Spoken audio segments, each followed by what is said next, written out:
Kahpe Yunan kaçıyor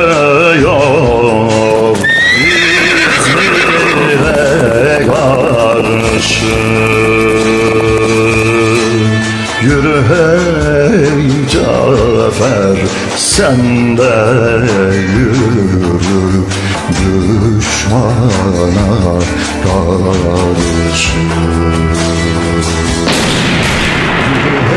Hey Cafer, sen de yürü düşmana karşı.